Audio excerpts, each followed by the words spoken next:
Welcome back to Baton Rouge. 10-3 Florida leads a moment ago. Tracy Wolfson with LSU head coach Les Miles. Coach, those dive plays, Florida has 114 rushing yards in that first half. How do you slow them down? Those little guys are squirting up in there. We need to tackle crisper. I mean, there's a bunch of missed tackles, contacts that were bounced off of and went down the field. We made that point at halftime. How do you get your run game going? Well, I think our run game, the sad thing is we haven't had the ball. We've had a nice drive. We just haven't had the ball. Florida's offense has consumed the clock. Thanks a lot, Coach. Thank you, Tracy. By design, Gary. I think he's right on. Each team only had 4 possessions in the first half. LSU feels they can move the ball by mixing it up, but that designed dive play has been a big, big difference in this football game.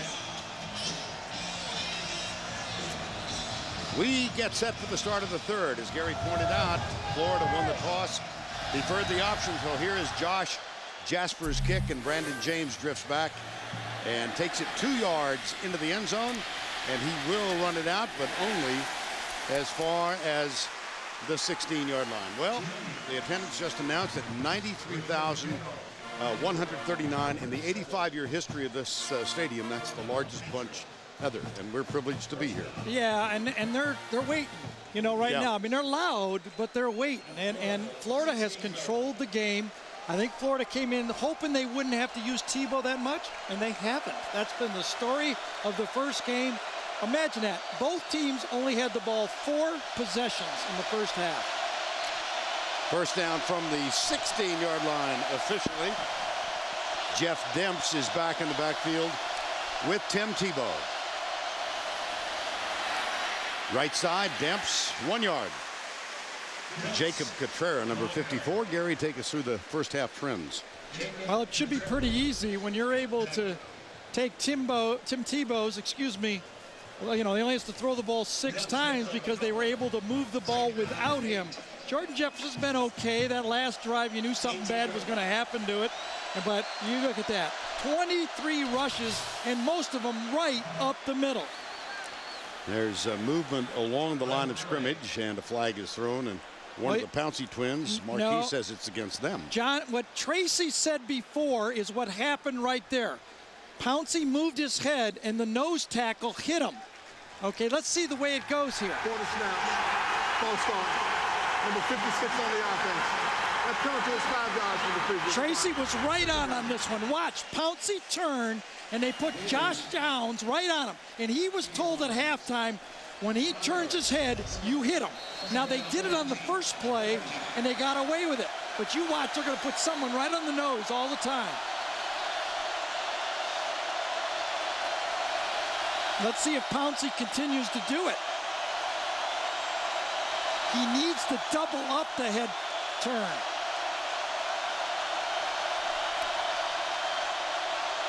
He didn't do it that time, did he? Inside pitch.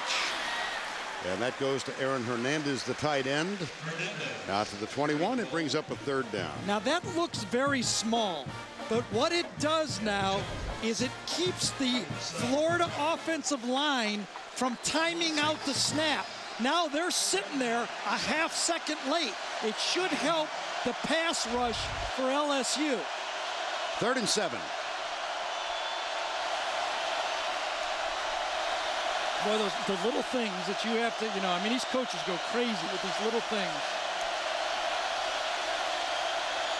And again, no head movement. Look at the pass rush now. See the flag. difference? Yep. Big, big difference. The Florida offensive line does not know when it's going to be snapped. So they're just sitting there flat-footed, and LSU has a faster start than the line. Look at that. Ooh, they get him the face mask? Yep, they are going to get a face mask on him. Inside that time. I think it was Livingston. Yep. Face mask on the defense. Penalty's 15 yards from the previous spot. Automatic first down. I'm almost sure it was Livingston, number 95. It was. Lazarius Livingston, number 95. It was, the old penalty probably would have been a 5-yarder. Now they don't have that. Incidental is a 15-yarder. It's fascinating, this snap, this head thing to me. Yes, it is. And again, Pouncey now. Let's see if he moves his head, because he's been doing it throughout the game until he got nailed. Which now brings the crowd back into the game, because Florida's sitting there when they have to look in to see the ball snap. Tebow goes to his right, drills it, and the tackle is made in the open field by Jai Eugene, number 4, a one-time starting cornerback, now relegated to backup duty, but he got Deontay Thompson at the 40. Top of the field right here. This is called the smash route. The outside receiver goes down about 5 yards, stalls. The inside receiver runs a flag. 2nd down and 3. They go right, and Raheem Alem, number 84, makes the tackle on Tebow. Yeah, that was a called play for Tebow that time. Now we're in that 3rd and short situation. Yep. You know, when I gave my scouting report on LSU all week, I said, you know, their back 7 is as good as anybody in the country.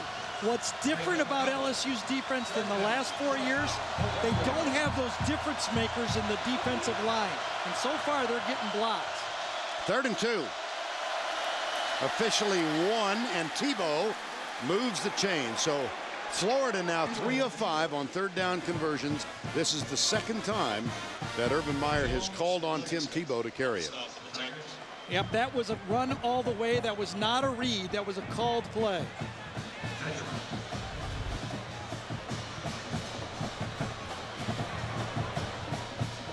I mean, just think, this drive for the LSU defense is so huge, because the last time the offense was really on the field, I mean, the last drive, it was a tie game. They could be down 14 points when they enter the field again if Florida sticks it in. Les Miles prowling the sideline. By the way, you know all the noise 2 years ago about LSU folks getting Tim Tebow's cell phone number? Oh, yeah. Well, guess what happened on Thursday night? Les Miles started getting inundated with cell phone calls and text messages. The folks at Florida got hold of his number. 1st down and 10. Tebow looks deep. He'll run. And gets up near the 46-yard line. This will be close for a 1st down. Jeff Demps with the ball. Good coverage that time. It was a slot blitz coming from the outside that time. Harry Coleman, who plays that hybrid linebacker safety position. But Tebow seems to be managing himself. I wasn't sure if he'd be able to do that. Remember, we had him hurt a couple years ago against Georgia, where he had that shoulder and he could only play one way. This game, it looks like he's managing himself along with the play calling. On 2nd and short, he'll keep it again. You know, I mean, Tracy Wilson gets it from these coaches. She gets the truth. I mean, he said, I'm going to use Tebow more. He's using Tebow more. Gary, let's take a look at our Home Depot tools to victory. Well, Les Miles said it was the dive play and it was poor tackling. I beg to differ. I think that offensive line for Florida did an outstanding job blocking that front 7, the 4 linemen and the inside backers. And I think you got to give credit to that Florida offensive line. We always talk about the spread and the motion in Tebow, where those 5 guys up front are controlling the game. Here's Pouncey again over the ball. Tebow drops back, goes deep in the middle, has his tight end wide open. Hernandez to the 17-yard line before Perry Riley catches up with him. That's a 26-yard gain. The most devastating play in Tim Tebow's arsenal is the fake run. He's run it a few times. This time he's going to step in, and the tight end right down the hash. 4 vertical, right down the hash. Tebow puts it, and it's exactly how you have to throw it. You don't want to lead him too much. Throw it right at his body, and Tim put it right on the mark on the hash. Boy, Steve Addazio is dialing him up right now. The new offensive coordinator, Dan Mullen, right now is going, boy, they don't miss me at all. They're doing fine. Chad Jones, the injured player, the safety.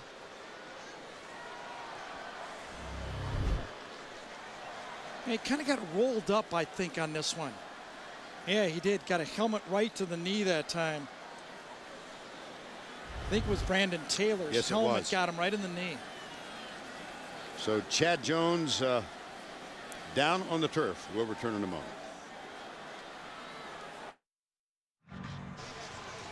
Chad Jones able to walk out without assistance. He's a two-sport star here at LSU. For more, let's go down to Tracy Wilson. That's right, Vern. We've mentioned how he was a relief pitcher, outfielder for the LSU National Championship baseball team. He's now won 2 NCAA championships, one in football and one in baseball, and he told us he actually likes baseball more than football.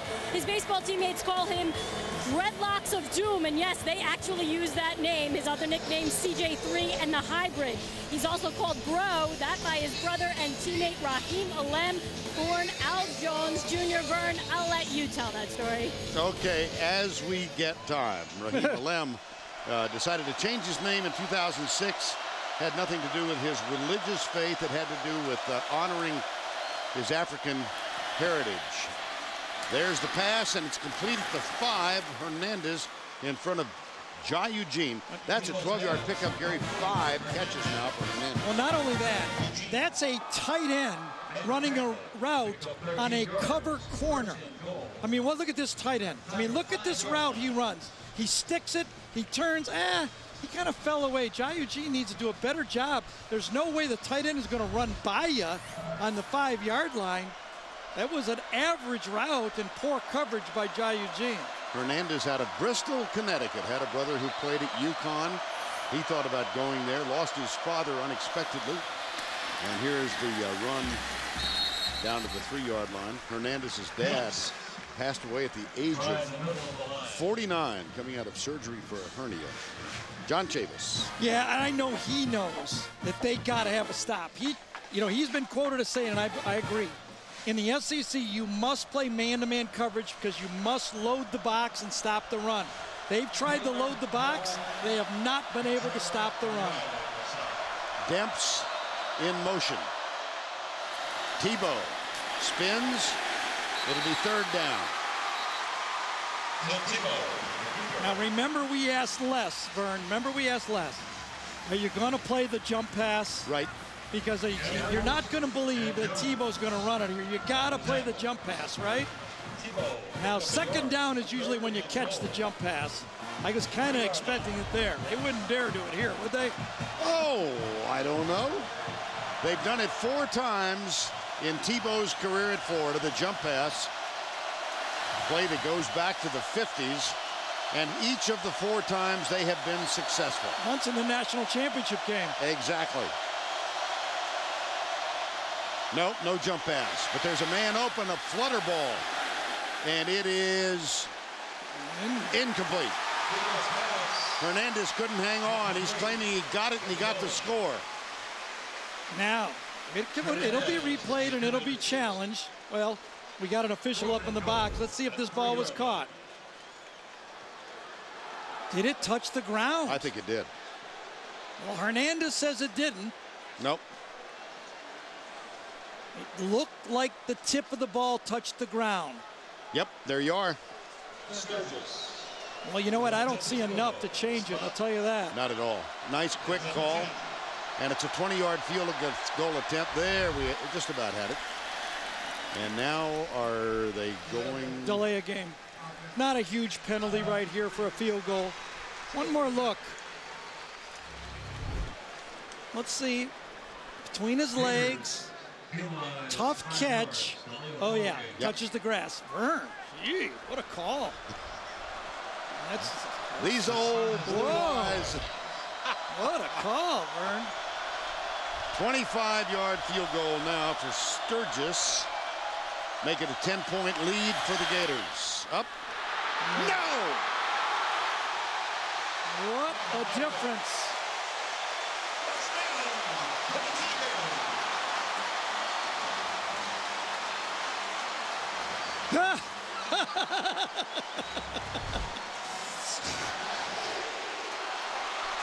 Boy, he missed badly, didn't it? I don't even know if he was 5 yards closer if that one would have got in. That's about as bad as you can hook a ball. The Home Depot SEC on CBS is sponsored by AT&T, Macy's, Outback Steakhouse, and by Nissan.